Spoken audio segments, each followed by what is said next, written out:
Thank you, everyone, for joining us. It's been a few days since the Chief and I have been able to talk to you, and now that we're in phase 1.5 of our response to COVID, I'm happy to welcome a small, socially distanced group back here in the room. A lot's happened in our city, not just over the last 2 weeks, but over the last several months. Ever since February 28th, when our city became the epicenter for COVID and the fight against COVID. I again want us all to remember that the spark that started the national dialogue we are having today on policing, on systemic racism, and how to build true equity was because of the murder of George Floyd. Mr. Floyd was put to rest yesterday, and his family and loved ones spoke so eloquently about the need to stop our national pain. Our own city has experienced great pain.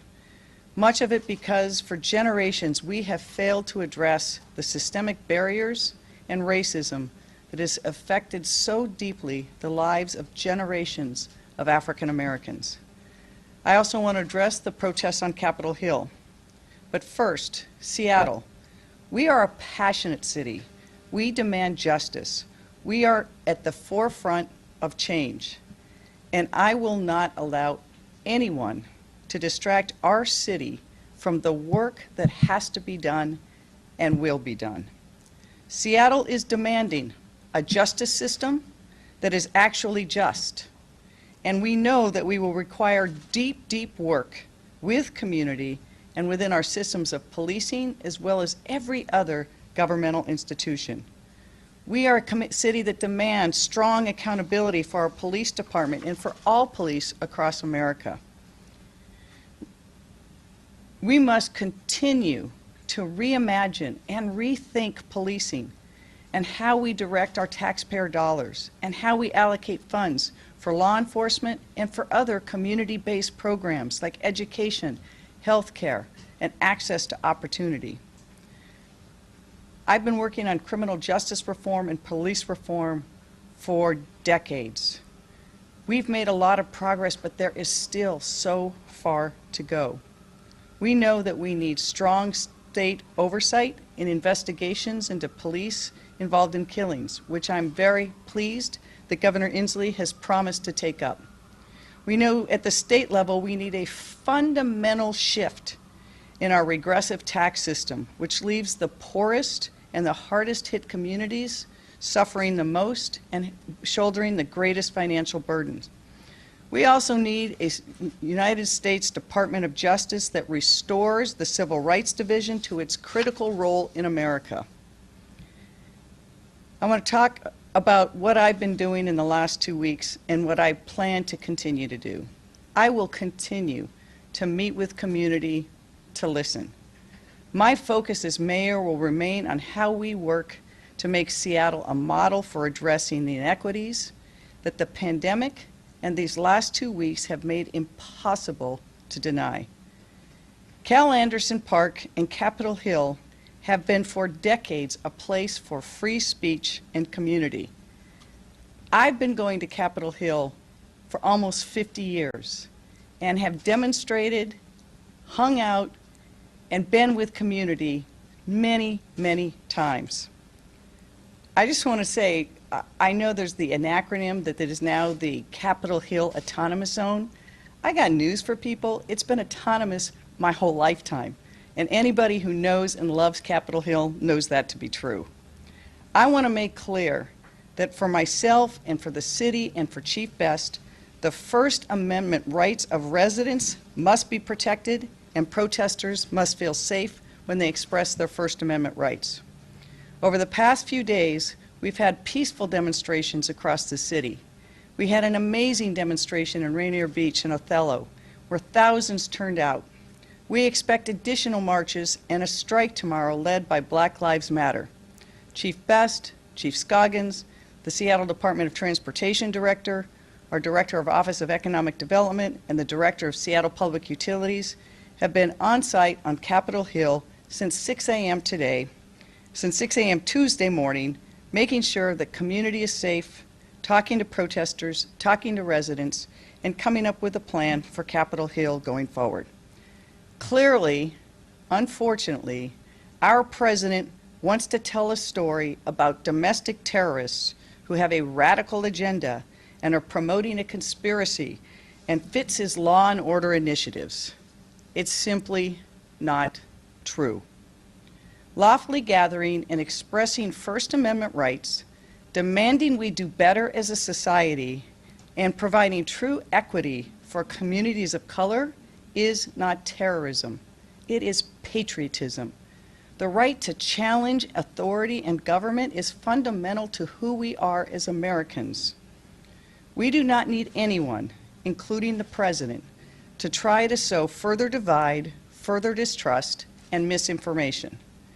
The threat to invade Seattle, to divide and incite violence in our city, is not only unwelcome, it would be illegal.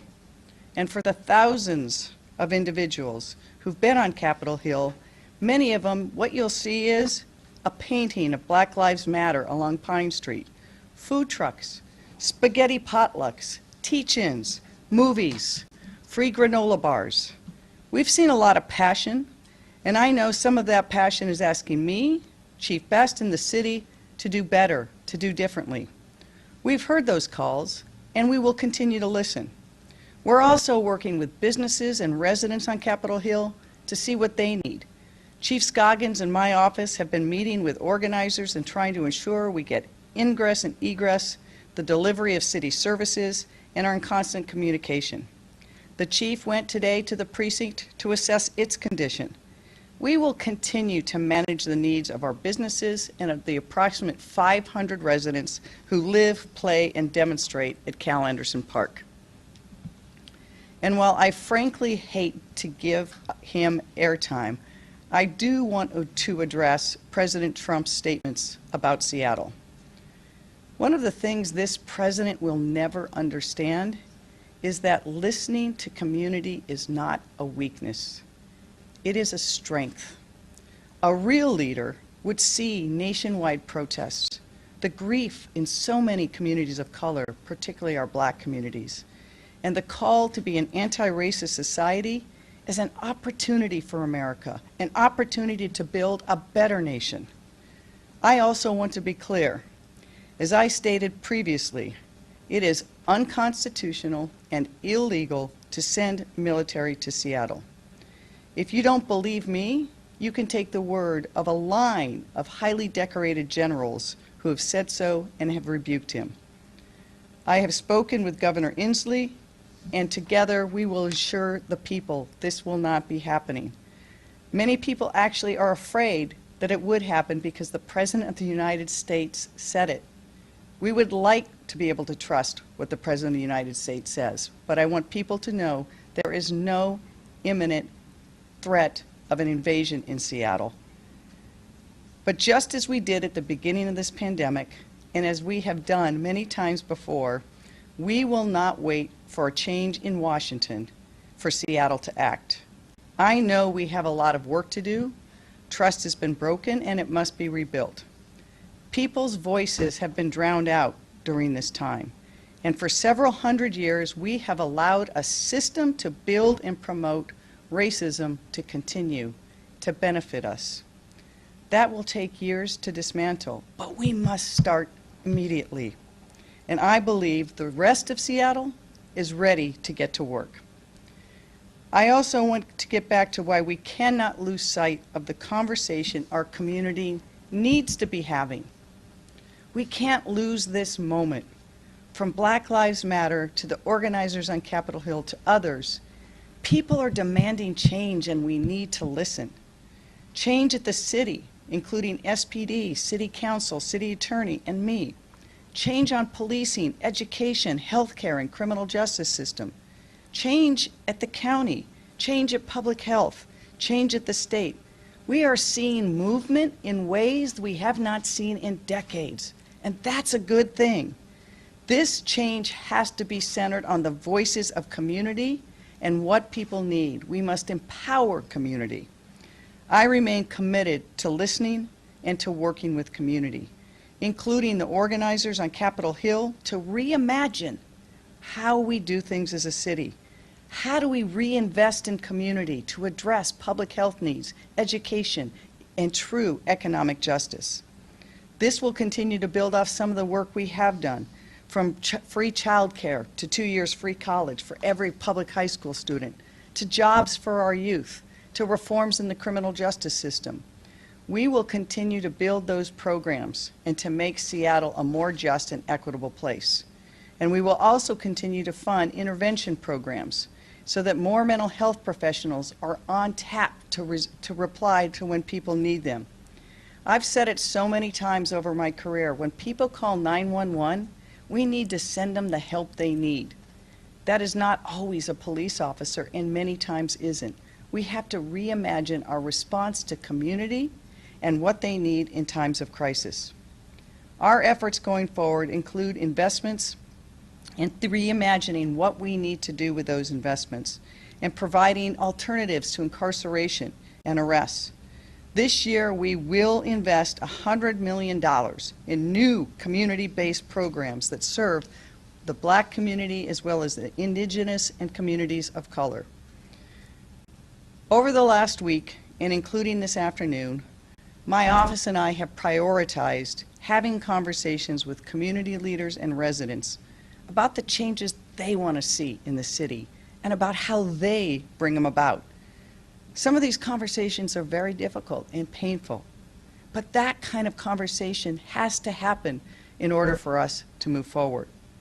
In many ways, the test is the more uncomfortable it is for me as mayor, probably the more important it is for it to happen. We're working on a range of proposals on what we've heard from community to dismantle systemic racism, but it can't come from the top down with us dictating what community needs. We have to listen, but we also have to act. Chief Best will address you now. Before I want to turn this over to her, I want to thank her for all of her work over the last few weeks. I know she and her department leaders and her officers have been working so hard, and they've worked to adjust and improve every day. And ultimately, I know that they are guided by doing all they can for the businesses and residents of Seattle. Thank you. Great. Thank you, Mayor. And I'll start where you left off and just say that the men and women of the department have been working really hard, tirelessly for several days while we go through, trying to manage demonstrations, and they've done incredible work trying to make sure that we address the needs of the community. This morning, as you know, I and several of my command staff entered the East Precinct just to see what the conditions were there. We have been operating from a position of trust and de-escalation. The demonstrators made it clear the conflict was the fencing preventing them from marching. So we moved it. I want to allow peaceful demonstrations and resolve every situation with full awareness that sometimes there are clear threats to the facilities. You know, a precinct burned in Minneapolis, a headquarters was ransacked in Portland, arson and looting in downtown Seattle, bulletins from the FBI, and chants at the East Precinct of burn it down. We took down the barricades anyway, because we really wanted to establish trust. Instead of marching, the protesters, after complaining about police barricades, established their own barricades. So the streets that we wanted to be clear, now they're no longer clear. SPD has a responsibility to provide public safety services to the entire East Precinct and to the city. The actions of a small group cannot and should not deprive an entire segment of our community from public safety services. In the first day of the SPD not having access to the precinct, response times for crimes in progress were over 15 minutes, about 3 times as long as the average of every year. If that is your mother, your sister, your cousin, your neighbor's kid that is being raped, robbed, assaulted, and otherwise victimized, you're not going to want to have to report that it took the police 3 times longer to get there to provide services to them. The difference in that amount of time could prevent someone's life and prevent a violent attack. It was never an option to have residents of the precinct, many of whom are members of our most marginalized communities, by the way, waiting for extra long length of time for an officer to arrive to a violent crime in progress. The Seattle Police Department stands open and ready to engage in dialogue and action about how we can address, that is, inequalities and racism in the criminal justice system. We all know that over history, when people have cried out for justice, when they've been black, when they've been Latino, when they've been LGBTQ or Asian, the police department and the police officers were often on the wrong side of the law, on the wrong side of good, and often perpetuating the status quo. We have to acknowledge that history, a long history of abuses.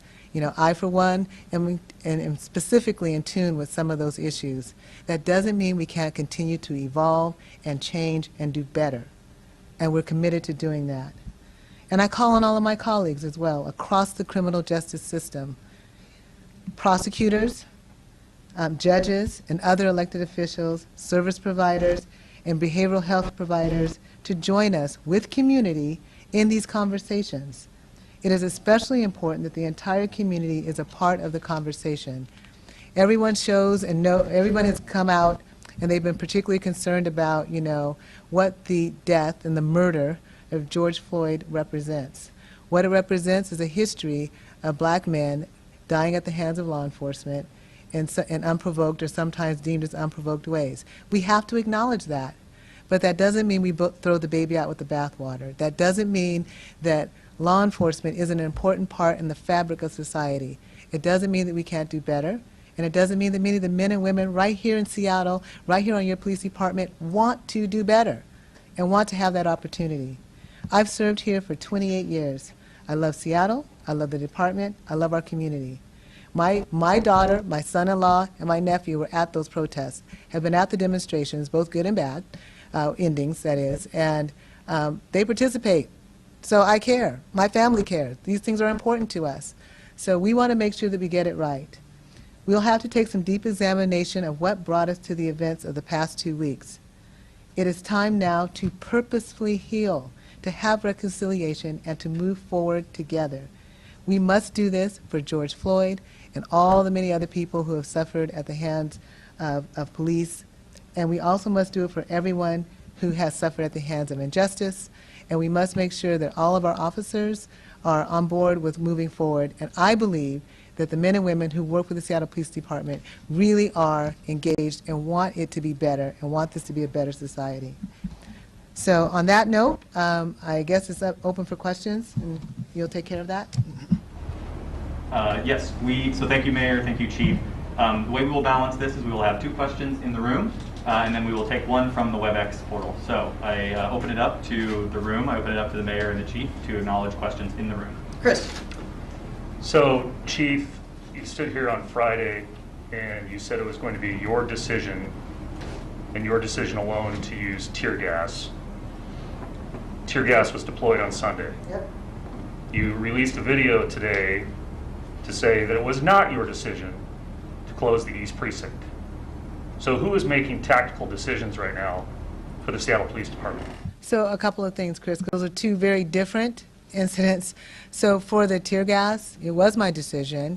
I think I prefaced that, and I made it very clear that we did not want to use any of the pepper spray, flashbangs, blast balls, or tear gas, and we suspended the use for 30 days unless there was a life safety situation.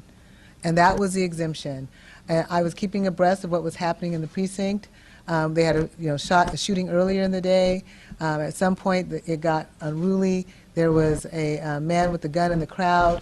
The officers felt like it was a life safety situation based on what was occurring, and I concurred. And I own that decision.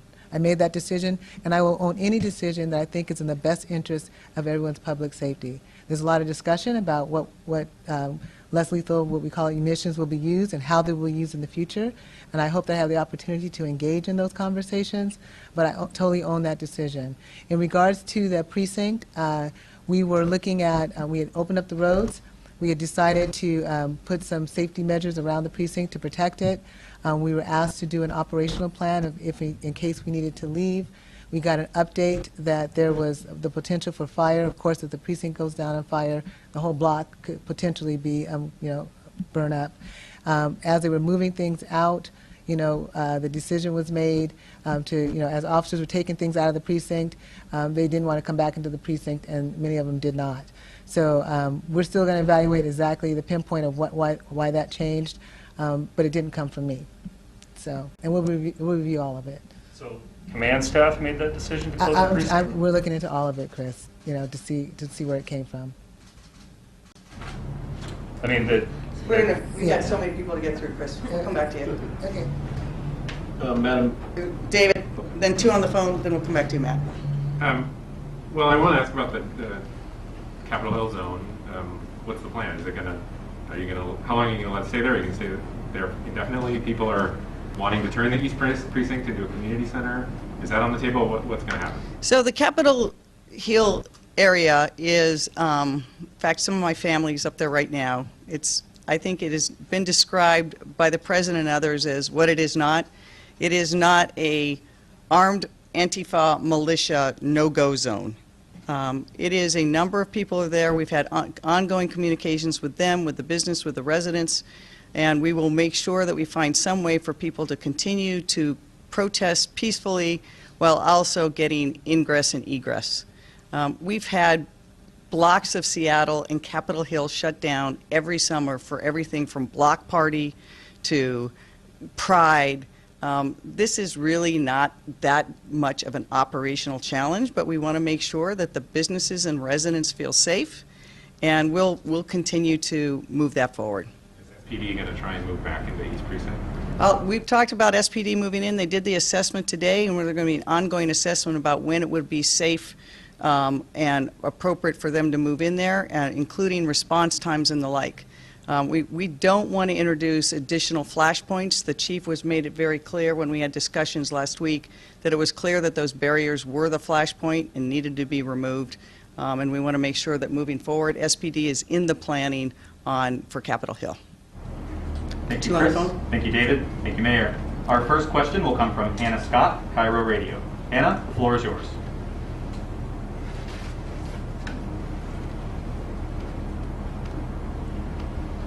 Hannah, the floor is yours. Oh, sorry, there we go. Whenever you're ready. All right, can you hear me? Yes, we can. Okay. For Chief Best, can you speak to any legitimate reports where there's been evidence found of people with arms extorting businesses or residents in what's now known as the Capitol Hill Autonomous Zone? And for the mayor, wondering if you've met with the protesters up there. I have not met with the protesters that are on Capitol Hill right now. I'll let the chief address the reports. My understanding is that there have been some occasions of some property damage, vandalism, a fight, but there's not been any serious incidents that have been documented, but I'll let her confirm that. Sure. Hi, Hannah. We had heard through folks anecdotally that these things were occurring. Chief Nolet, who's also here today, gave a press conference and asked if anybody actually experienced that and reported it, then we would make sure that we taken a report. We haven't had any formal reports of this occurring, other than people have mentioned it through news media, social media posts, but no one's come forward for a police report. So if that does happen, we are encouraging people, if they've experienced that, to please notify us and we can follow up on it. But that has not happened affirmatively. Thank you, Chief. Thank you, Mayor. Our next question will come from Brandy Cruz, Q13. Brandy, the floor is yours. Yeah, this is for the mayor, but the chief is free to weigh in. You know, the chief sent a video to her officers today that was quickly leaked to the public, where she made it clear she was not happy with the decision made to, for all intents and purposes, abandon the precinct. And Mayor, you're the only one above her who can make that decision if she's not the one who made it. And she said that it was clear the city, quote, relented to severe public pressure. So, Mayor, can you comment on the fact that the chief made it clear to officers today that she did not agree with this decision, and did you relent to public pressure? So take it in steps. Once the decision to remove the barriers was made, there was still the operational threat or potential threat to the precinct itself, which included intelligence that there might be a threat of fire. There was an assessment made together with Chief Scoggins and the command staff as to what the impacts would be, not just on the precinct, but on the wood frame buildings around that had as many as 500 residents. It was determined that if that was the threat, that maintaining people inside the building would be dangerous, and they executed an operational plan to remove anything that was of value, files, equipment, ammunition, weapons, and the like. And that was an iterative decision made during the day, resulting from the fluid events of the time once it was determined that the barriers were going to be removed. So that was a decision made in concert with command staff and others on the ground. And as the chief said, we'll be looking at that. I think it was the right decision. I think it is clear that removing the barriers was critical to removing the flashpoint. And if there were the safety concerns for people in the building or the equipment, but that is not the equivalent of abandoning the station. At this point, again, the chief went in this morning to assess the status of it. We want to make sure that we are not creating the same situation we had 4 days ago, which we successfully have removed from removing that point of conflict between protesters and the police department.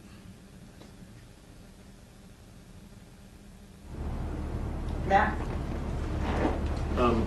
Basically, you just said that you're not abandoning the station, but it sounds like it was abandoned because everybody left in a hurry.